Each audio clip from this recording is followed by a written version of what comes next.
events. Anna Hall with a healthy lead of 176 points over Erin Marsh of Duke and Ida Ikang of Washington. And she is in the first of three sections, I should say, of the 200 meters, the fourth and final event of day one. Well, she is on collegiate record pace.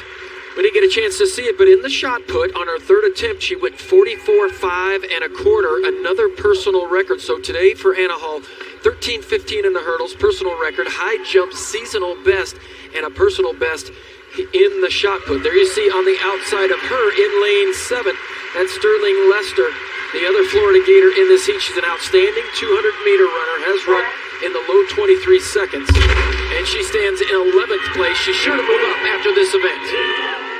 Anna Hall starting in lane number 4, and she's running a great curve. Hall, winner of the U.S. Championships earlier in the spring. She will contest the World Championships as a member of the U.S. team at that meet here next month, and she wins her section. No doubt a personal best, 23:14. She actually ties her personal best. And they corrected 23:13, so she actually gets a personal best by 1/100th of a second. And she already had a collegiate all-time best in the heptathlon. So she's having a great first day. When you think about how she almost knocked the bar off at 5:10 and then clears easily at 5:11, things just are rolling her way. Well, and one of the reasons that she said that she made the transfer, she really wanted to get help in her sprinting technique. Her long jump runway needed help, but in the sprints in general, and she's getting all the help she needs in Florida, and her sprinting technique has just improved significantly. But she'll go into day 2 with a huge lead, but she'll also be on collegiate record pace. This should be really fun to watch her. There you see the results from heat 1. Okay, so she is now done with her first day, but she has enough time to talk to our John Anderson. And as first day goes, personal best, season best, personal best, like that's a really good day. I'd like to know what you thought of your really good day. Yeah, I was really happy with today, and just trying to enjoy every event and just compete and be a little bit more relaxed than I was at USA's. Now they have the standard under my belt, and it's working, so just keep it going for tomorrow. So it's 39:22 on the first day. That seems to be, yeah, see, look, even she's impressed, which is good when you do something that impresses yourself. How does it set up for tomorrow? Because we do have the added final of the 400 hurdles, so it's a different night, and preparing for tomorrow is different. Yeah, I mean, I think I did a really good job today putting myself in a good position to have a little bit of cushion going into that 8, and honestly, I'm going to give the 400 hurdles everything I have. I'm going to give the 8 everything I have, and we'll see what the score adds up to and how the chips fall on the hurdles, but I'm just excited to compete. Okay, good. I thought you were going to tell me you're just going to jake the 800 if you're far enough ahead. Congratulations. Great first day. Get your rest. Thank you. Go Gators. Go Gators. The Gators are overwhelming people right now, Dwight. Yeah, that's the truth. It's going to come down to the 4x4 in the men's race as we get ready for section 2 in this heptathlon 200 meters. We know that Anna Hall has jumped over 21 feet because she did that at the SEC Championships in the individual event. As we're looking at Beatrice Jufikashute of Cornell, she'll be in lane 5. They had all the fast runners in section 1, and many of these athletes are further down on the point board for the day. Jufikashute is in 12th place, I should say, out in lane number 8. That is Bailey Golden.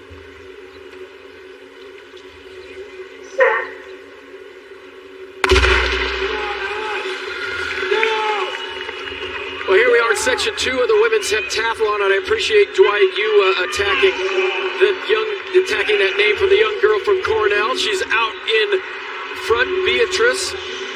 She comes in with a personal best of 24:73. She actually ran that indoors, but then just on the inside from BYU, making a nice move. That's Holly Folsom, running 25 flat. That'll be a big-time personal best for Holly Folsom. She comes into this 4th event of day 1 in 14th position. She's sure to move up after that effort. What you got to love about the heptathlon and the decathlon is these athletes aren't necessarily running against themselves. Sure, you're running against the person next to you racing, but you're running against your own standard and your own list of personal bests. Everybody out there really running their own race, but there you see the Cornell Bear out front. Haley Folsom from BYU just uses nice turnover, holds her form all the way to the finish, and comes away with the section victory, 24.99. Big personal best for her. So she gets a personal best under 25 second. Beatrice Fischuta of Cornell, 25.29, well off her personal best. And then Bailey Golden of Oklahoma State, she finished third in that section. 5,000 meter runners are coming out and getting in position as we get ready for the third and final section of this heptathlon 200 meters.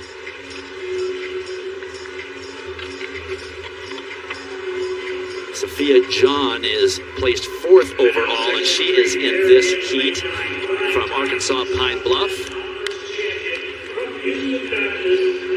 Christine Blazevica is also in this race, and she is sixth overall after 3 events.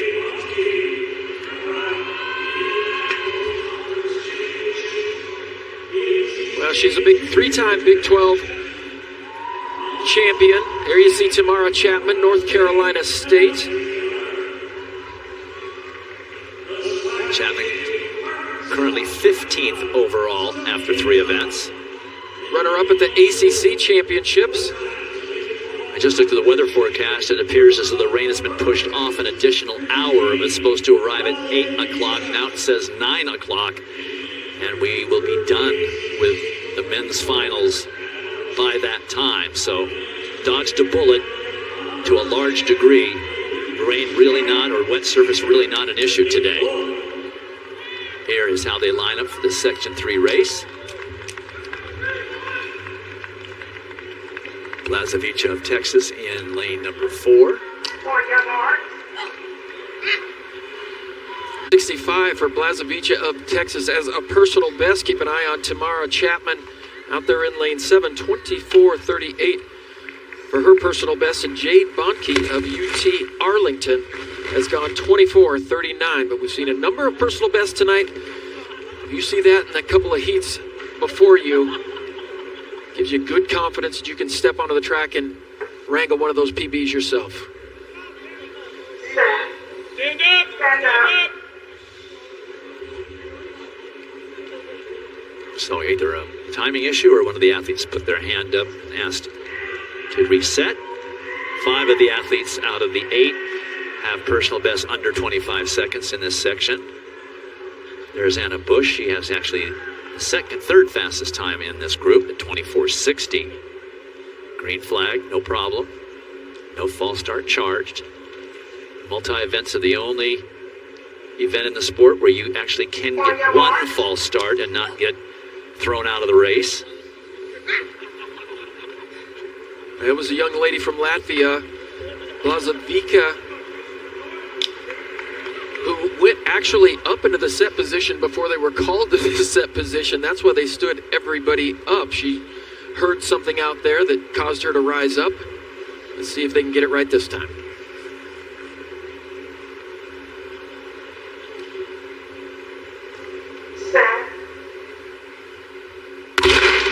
All right, they're away. Sophia John of Arkansas Pine Bluff running nicely in the middle of the track, as is Lexi Keller of Colorado State. Here comes Tamara Chapman. Chapman with a heavy wrap on her right leg. And just to her outside, Jada Bonke of UT Arlington is going to take this section 24.63, just off her lifetime best of 24.39. And that will complete day 1 of the heptathlon. Chapman getting second in 24.77.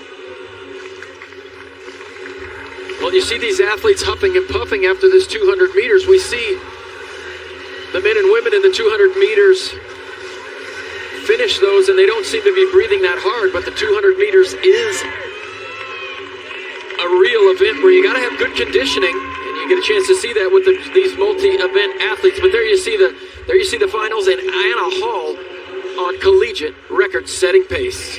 And that collegiate record was set back in 1995. So if she's able to pull it off, that'll be quite a feat, especially consider that 400 hurdles race that she has to run very soon before that.